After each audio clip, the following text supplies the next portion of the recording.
언어는 이 가장 중요합니다. 저는 미국에 오기 전에 저의 모든 영어로 바꿨어요. 이렇게 제 아이패드에.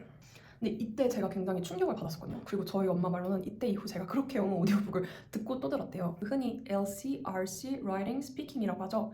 이 네 가지 영역 모두에 써야 되고, 그리고 가장 중요한 건 안녕하세요. 저는 국내파 출신의 하버드 대학원생입니다. 요새 한국에서 영어 유치원 금지법이 엄청 핫하더라고요. 저는 한국 학부모님들이 영어 교육에 관심이 있는 건 알았지만 솔직히 이 정도일 줄은 몰랐어요. 그래서 혹시 궁금해하시는 분들이 있을까봐 제가 생각하는 영어 공부에 대해, 영어를 잘하는 법에 대해 얘기해보고자 합니다. 자녀분들에게 영어 공부를 어떻게 시켜야 할지 고민 중이신 학부모님들이나 성인인데 영어를 좀 더 잘해보고 싶다, 또는 학생인데 영어에 대한 두려움이 있다, 이런 분들이 보시면 좋을 것 같아요. 오늘은 메이크업을 하면서 영상을 찍어보겠습니다. 참고로 저에 대해서 말씀드리자면, 저는 한국에서 태어나서 한국에서 자랐고 서울에 있는 한 외고를 나와서 서울대를 졸업했어요. 그리고 직장 생활을 하다가 지금은 하버드 대학원에 다니고 있습니다. 짜잔! 완전 쌩얼입니다. 제가 어제 알래스카에서 9박 11일 여행을 마치고 돌아와서 얼굴이 굉장히 많이 탔어요. 제가 가진 화장품들이랑 톤이 안 맞을 수도 있는데 일단 한번 해볼게요. 선크림. 일단 언어는 노출이 가장 중요합니다. 이건 진리예요. 영어든 어떤 언어든 다 마찬가지예요. 물론 영어를 자연스럽게 쓰는 환경 속에 있는 게 가장 좋아요. 근데 그게 현실적으로 쉽지 않잖아요. 저 같은 경우도 이렇게 하버드 대학원에 오기 전까지는 그런 환경에 놓여 있었던 적이 인생에서 단 한 번도 없어요.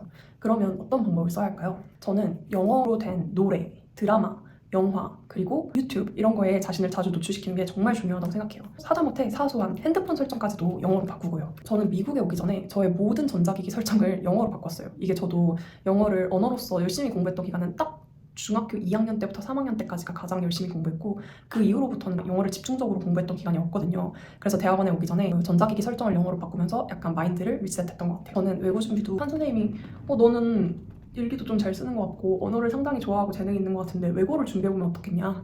라고 한 중학교 선생님이, 그것도 국어 선생님이셨어요. 저한테 그런 얘기를 하셨는데 그거를 듣고 제가 갑자기 준비를 하게 됐어요. 사실 외고 준비도 당시 기준으로도 늦게 시작한 편이고 사교육도 다른 친구들에 비해 그렇게 많이 받은 편은 아닌 것 같아요. 영어 학원을 중학교 때는 꾸준히 다니긴 했지만 받은 편은 아니었는데요.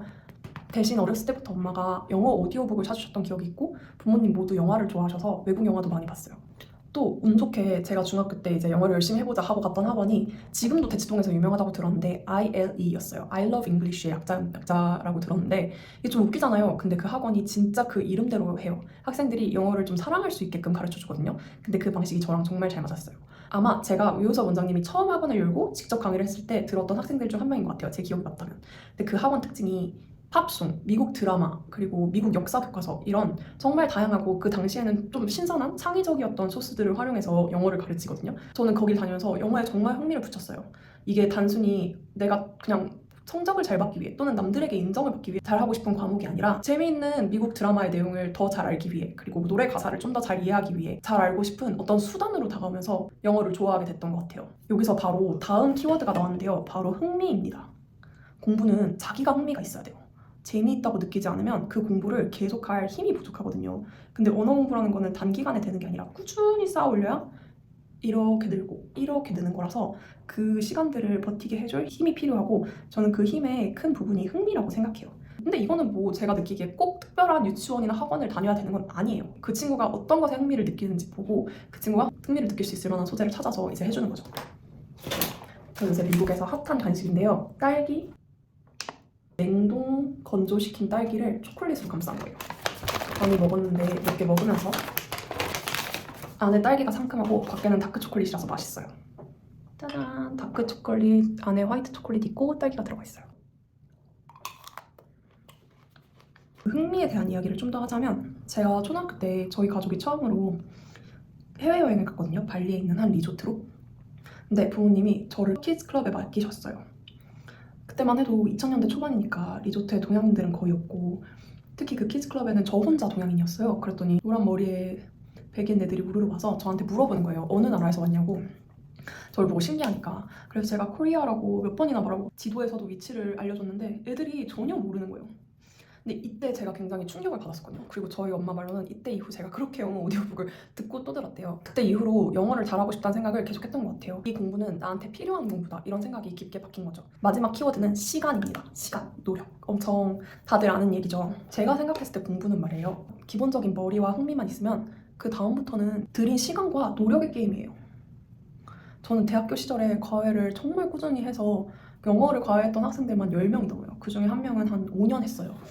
근데 머리는 생각보다 큰 차이가 없어요, 애들이. 그래서 한 번 공부를 해본 친구들은 알아요. 생각보다 별게 아니구나. 내가 노력을 하는 게 가장 중요하구나. 물론 언어적 감각이 있는 것도 중요하죠. 근데 시간을 진짜 많이 들이면요, 어느 정도 이상은 하게 돼 있어요. 너무 늦게 시작하지만 않으면 돼요. 그러면 그 시간은 어디에 써야 되냐고요? 그 흔히 LC, RC, Writing, Speaking이라고 하죠. 이 네 가지 영역 모두에 써야 되고, 그리고 가장 중요한 건 암기에 써야 돼요. 단어를 외우고 표현을 외우고 문장 구조를 외워서 내가 필요할 때 알아듣고 꺼내 쓸 수 있게 하는 거. 이게 영어 공부의 기본이에요. 암기 귀찮아 하시거나 이거 외워봤자 언제 써? 나 영어 별로 쓰지도 않아. 이렇게 생각하시는 분들은 절대 언어를 잘할 수 없어요. 저는 지금도 하버드에 와서 보여드릴까요? 이렇게 제 아이패드에 수업 시간이나 리딩을 하면서 제가 모르거나 헷갈리는 단어들을 따로 정리해놔요. 많이 없네. 따로 정리해놓고 이거를 한 번씩 시간 날 때 읽어보거나 해요.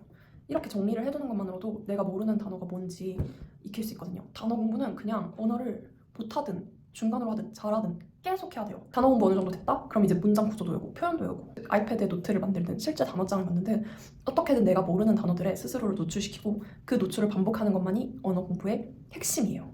이게 쉬워요. 한 번 해보면 알거든요. 근데 한 번 해보기 전에는 절대 몰라요. 그래서 사실 지금 언어 공부를 빡세게 해보신 분들이라면 뭐야 뻔한 소리 하고 있네 이렇게 생각할 수도 있어요. 그래서 잊지 마세요. 노출, 흥미, 시간.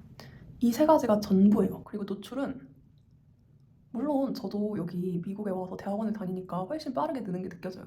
근데 솔직히 제 친구들 중에 영어 잘하는 친구들 많은데 외국에 오래 살면 잘해요. 근데 외국에 오래 안 살고 1, 2년 살았어도 잘하는 애들이 있거든요. 그거 뭔지 아세요? 한 번 흥미랑 자신감이 생긴 거예요. 걔는 제가 여행 때 겪은 그 이 영어가 필요하다는 생각을 걔는 좀 더 빨리 한 거죠. 그리고 거기 살면서 이제 거기 문화나 거기 언어에 대한 흥미가 빨리 자리 잡은 거예요. 거기다가 또 어렸을 때 살면 곧잘 하거든요, 언어는. 그러니까 자신감이 붙은 거죠. 근데 언어는 또 신기한 게 자신감이 붙으면 더 재밌어지고 더 시간을 들이게 돼요. 나 잘하니까. 조금만 잘해도 사람들이 오 하니까 더 그리고 자기는 근데 이게 부족하다는 걸 아니까 더 시간을 들이게 되는 거예요. 그런 것들이 영어 공부의 핵심이라고 할 수 있겠습니다. 제 얘기가 도움이 됐으면 좋겠어요. 저는 사실 이거 굉장히 간단한 얘기라고 생각을 하는데 혹시 궁금하신 분들이 있을까봐 영상을 찍어봤어요. 재미있게 봐주셨다면 구독과 좋아요 꼭 부탁드립니다.